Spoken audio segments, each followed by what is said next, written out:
What is going on, everybody? It's Stas here. So I got a comment the other day asking me, Stas, what are your biggest mistakes in the stock market? And I figured I haven't made that video in a while. And by the way, I have made that video before, but the channel was a lot smaller. I think we had maybe 5,000 subscribers the last time I made the video. Now we're almost at 25,000 subscribers. So I figured, let me make the video again. Let me go over, and let me tell you, I got a lot of mistakes, but let me go over 3 of my biggest mistakes in the markets, and that's what you're going to hear today. So if you guys find value, hit the like button, subscribe, check out my Patreon down below for all my buy, sells, call outs, morning update videos, plus more, and let's talk. So number 1, and again, I could probably make a list of 10, 15, 20 mistakes, but we're going to go with 3 here. Number 1 is messing around with leveraged ETFs and ETNs and buying short-term call options and put options. Not in general, not saying these things are bad, but participating in these things way too early, right? I actually started gambling in the markets, which I do believe, playing the short-term options, puts, calls, gambling on the leveraged ETFs, ETNs. I got into this stuff right out of the gate, right? I was like a horse right out of the gate. When I got into the markets, I wanted to make a crap ton of money, and I wanted the shortest possible route to making this money, right? And I started trading pretty young. A lot of you guys start maybe in your 20s, 30s, 40s even, you girls as well. I'm not singling out the females watching this video, but when I say guys, you know what I mean. I'm talking in general here. But I actually started when I was 17, 18. So I was pretty young, and you know how that goes. When you're young, you're dumb, you're stupid, you got to make the mistakes to learn. And let me tell you, oh boy, I made the mistakes. So I got in way too deep with these leveraged ETFs, ETNs, gambling on earnings, which is why I talk to you guys all the time. These days, I rarely ever, pretty much I never gamble on earnings. I never buy a stock right before earnings, hoping it goes up to sell the next day. I never do that anymore because I've done it many times in the past, and the truth is, doing this stuff, buying short-term calls, short-term puts, way too early in my career, and quite frankly, even if I did that now, I would still probably lose a lot of money. So it doesn't really matter that I started earlier in my career with that. It's probably way worse to start earlier in your career with that. It's bad either way. Doing this stuff, ETFs, ETNs, and by ETFs, I mean the leverage products. Think TQQQ, SQQQ, TVIX, which isn't even there anymore. UVXY, you guys remember UGAS, DGAS? I used to play those all the time a couple years ago, and a couple years before that, even before I started YouTube. I've lost tens of thousands. I'm not even exaggerating, guys. This is no BS. I've probably lost definitely over 10, 20 grand. Let me tell you, probably 30, 40 grand trading this stuff.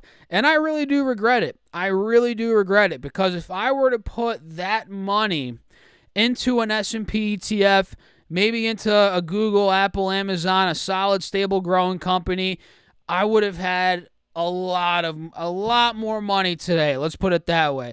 But instead, I gambled it on options, gambled it on leveraged ETFs, and that money's pretty much gone, vanished, poof, just like that, thin air. It is out of here. But the truth is, it's kind of like a college tuition. That is what I tell people. If you trade, you lose money, treat it like an education. That's what it is, because these days, people are paying 50 grand a year to go to college, which is crazy. It's crazy how expensive college is. And in many cases, it's not worth it unless you're being a doctor, a lawyer, engineer, accountant. If you're going for, liberal arts studies or basket weaving, it's just not worth it. So the way I looked at it is, okay, I lost 10, 20, 30 grand the first couple of years of trading, 40 grand in terms of these, what I just talked about, ETFs, ETNs, options, but I treated it like a college education, right? So that's number 1, messing around with leverage, products, all that stuff. And the truth is, those are only meant for short term, the leverage products, and they're meant for very advanced traders, which during that time, I was the furthest thing from an advanced trader. But I wanted to jump out of the gate, run in. I wanted to make money, and it bit me in the you-know-what. So that's mistake number one. Mistake number two is not starting a retirement account, a long-term conservative account early enough, right? The truth is, I did not start that stuff right when I started trading. Like I just said, this kind of goes hand in hand with point number one. I jumped out of the gate. You couldn't tell me nothing, guys. You couldn't tell me to stop. There was no way I was going to buy an S&P 500 ETF when I was 17, 18. There's no way. There's no way I was going to buy Johnson & Johnson or something like that. I wanted to get my hands dirty. I wanted to do the risky stuff. And if I were to buy an S&P 500 ETF with that money, I would have a lot of money with that money that vanished. It would have grown a lot by now, but it's gone. And the truth is, this is a learning point for everybody out there, especially if you're young, which I'm not sure who the youngest listener is right now. If you're 18, 19, 20, drop me a comment down below. Seriously, if you're that young listening, drop me a comment down below, because one of my biggest mistakes, no doubt, is not starting a conservative retirement account early on. It doesn't matter what it is. It could be a Roth IRA. It could be your 401k through your job. It could be your SEP IRA if you're self-employed. It could be a taxable account. It doesn't matter. My biggest mistake, though, I didn't start this right at 18 or 17. I didn't do it. And if I did, I would have had a lot more money. And now, obviously, fast forward close to a decade, right? Yes, I have all that stuff. Retirement accounts, taxable long-term conservative accounts, and I do all that conservative long-term stuff for my longer-term future, but I just wish I started a lot sooner. So that's mistake number two. Mistake number three is two words here. I have two words here on my iPad. Penny and stocks, right? Dude, it's crazy. I messed with every penny stock you can think of. Maybe not every penny stock you can think of, but from, do you guys remember, what's that one called? It was like the dry shipping one. I forget. That one, the MJ penny stocks, just random, like banks that were very small. I mean, guys, it's just, the list goes on. So many penny stocks early on in my career, and not enough large caps. And I used to trade a lot of penny stocks trying to make the big come up, like I said, with point number one. And these days, you guys watch my videos. Do I talk about penny stocks? No. Zero. Zippo. Because I've learned my lesson. And the truth is, it's great, and I mentioned this, I think, in the intro, it's great making mistakes on your own, but it's even better learning from others' mistakes. And let me tell you guys, penny stocks, you can make money on those. Trust me, you can. But more times than not, trust me on that as well, you're going to lose your shirt. You're going to lose a lot of money. And that's why I don't trade penny stocks anymore. I don't invest in penny stocks. It's only large caps for me. Mid to large caps, sure. Maybe some small caps here and there, but it's mostly mid to large caps. Every video I make, I have almost like 2,000 videos on YouTube. I don't even know. I don't care. I don't count. But I have so many videos. All I talk about is large caps, guys, for the most part. And that's what I'm trading these days, and that's what I'm investing in. And those are the more stable companies. The trends are easier to read. They're easier to trade, get in and out of, whether it's day trades, swing trades. The penny stocks are just too volatile.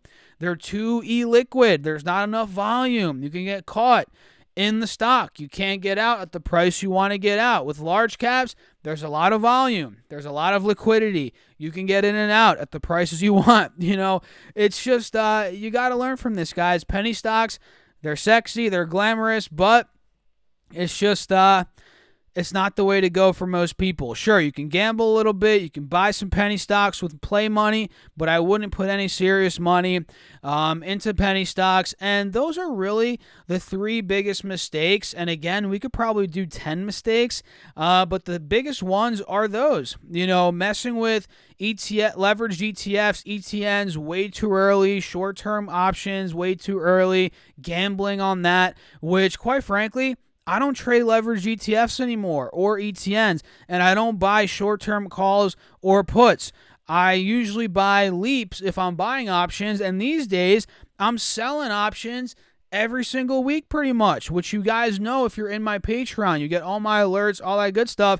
Now I'm selling options, which if you guys have done your research, you know what options are all about.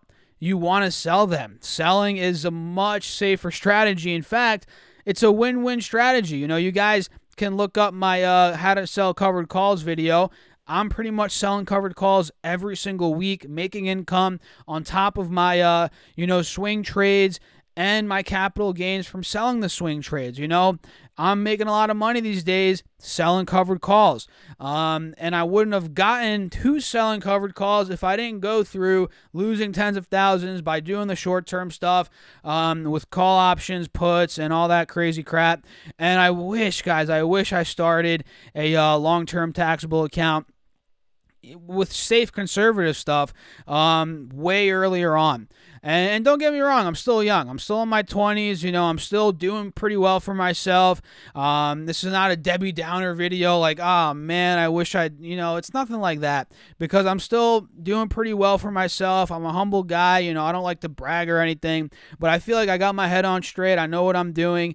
And so it's no pity party here, but this is my biggest mistakes video. So you guys wanted it. You guys got it.